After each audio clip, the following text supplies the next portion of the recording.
और खबरों में आगे बढ़ेंगे। महाराष्ट्र के पात्रा चौल घोटाले में आरोपी शिवसेना सांसद संजय राउत की मेडिकल के बाद पीएमएलए कोर्ट में पेशी हुई। प्रदर्शनकारियों को देखते हुए सुरक्षा के कड़े इंतजाम किए गए थे।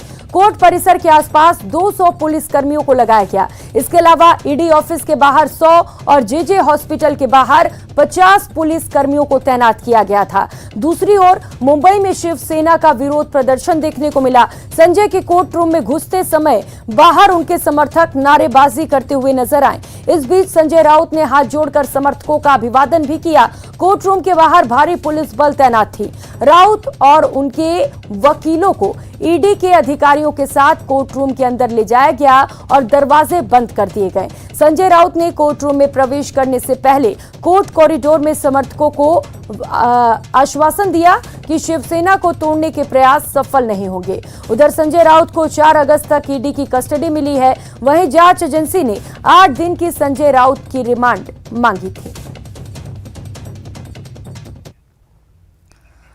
और खबरों में आगे बढ़ेंगे। मंकी पॉक्स की वजह से भारत में एक मरीज की मौत हो गई। देश में मंकी पॉक्स से मरने वाला ये पहला मरीज है। ये युवक संयुक्त अरब अमीरात से 22 जुलाई को त्रिशूल आया था।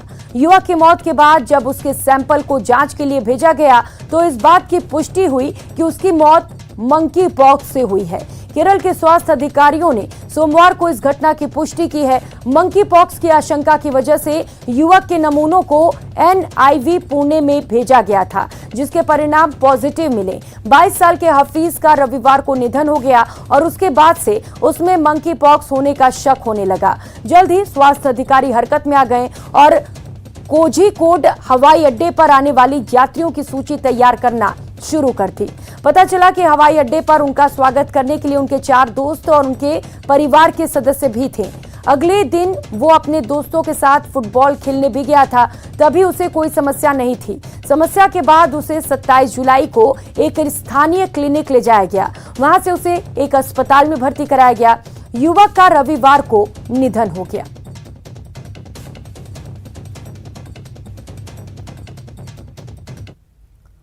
उधर बाढ़ और बारिश का पहाड़ से लेकर मैदान तक प्रहार दिख रहा है। ऊंचाई वाले इलाकों में पहाड़ दरक रहे हैं। जगह जगह मुश्किलों का अंबार दिख रहा है तो मैदान पर पानी अपना कहर दिखा रहा है। हर तरफ पानी से परेशानी नजर आ रही है। तस्वीरें जम्मू, हिमाचल, उत्तर प्रदेश, राजस्थान और उत्तराखंड की हैं।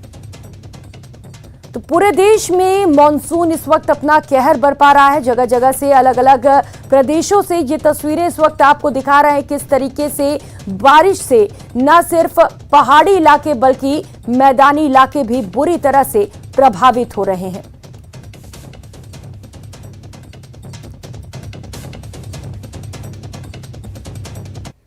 वहीं उत्तराखंड में बारिश के बाद पहाड़ टूटने की घटना सामने आई। वहीं उत्तरकाशी में सड़क पर मलबा आने की वजह से रास्ता बंद हो गया, जिसमें स्कूल के बच्चे फंस गए। उत्तरकाशी में रास्ता बंद होने की वजह से ये स्कूल बस फंस गई, जिसकी वजह से बसों में सवार स्कूल के बच्चे और स्कूल का स्टाफ परेशान दिखा। दरअसल सड़क पर मलबा आने की वजह से ये रास्ता बंद हो गया था और इसकी चपेट में ये बस भी आ गई। वहीं रास्ते के दूसरी तरफ भी गाड़ियां फंसी नजर आई। जिले में भारी बारिश और पहाड़ टूटने की वजह से 18 रास्ते बंद हो गए, जिसकी वजह से इन इलाकों में रहने वालों का एक दूसरे से संपर्क टूट गया।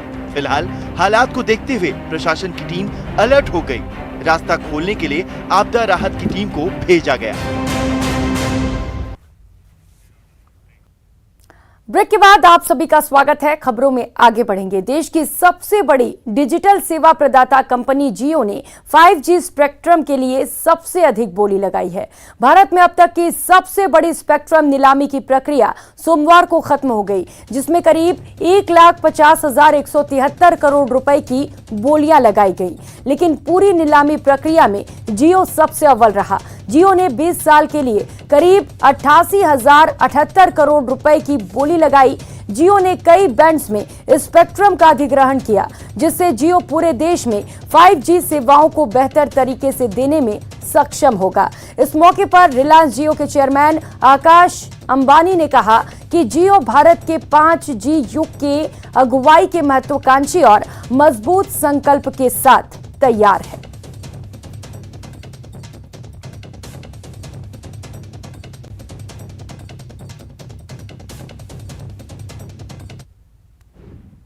हम पूरे भारत में 5G रोल आउट के साथ आजादी का अमृत महोत्सव मनाएंगे।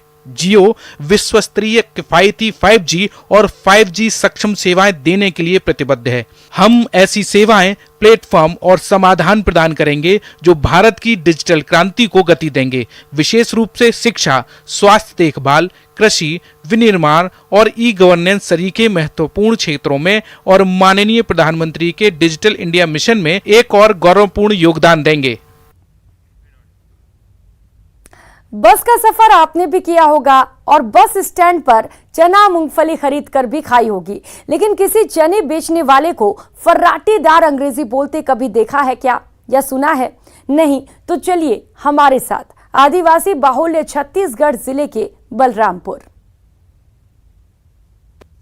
Sisters, uncles, aunties and gentlemen, I am your well-known DL who is presenting you a fresh, green and healthy giving gram.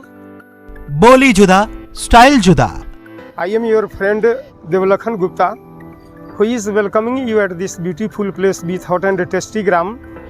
लेकिन ना तो ये तस्वीर सात समंदर पार के किसी शहर की और ना ही ये हिंदुस्तान की कोई मेट्रो सिटी है, तो इस लाइसेंसी दुकान से यानी यहाँ से केवल 10 रुपए का चना लीजिए, बल्कि यह है धान के कटोरे छत्तीसगढ़ के आदिवासी बाहुल्य जिले बलरामपुर के राजपुर बस स्टैंड की तस्वीर, जहां इसी अंदाज में देवलखन गुप्ता अपने ग्राम यानी कि चने की बिक्री करते हैं। फर्राटेदार अंग्रेजी में देवलखन चने की खूबियां और उसके खाने के फायदे सब गिनाते हैं और साथ साथ गारंटी भी देते हैं। देवलखन बीते 30 सालों से चना बेचने का काम कर रहे हैं। हालांकि ऐसा नहीं कि इनके पास कोई ऊंची डिग्री है और मजबूरी में यह काम उन्होंने अपनाया है, बल्कि 10वीं पास देवलखन को अंग्रेजी सीखने का शौक था। पहले टूटी फूटी अंग्रेजी बोलते, लेकिन दोस्तों ने उसमें सुधार कराया और अब देखिए अंग्रेजी के मास्टर भी बस सुनते रह जाएंगे।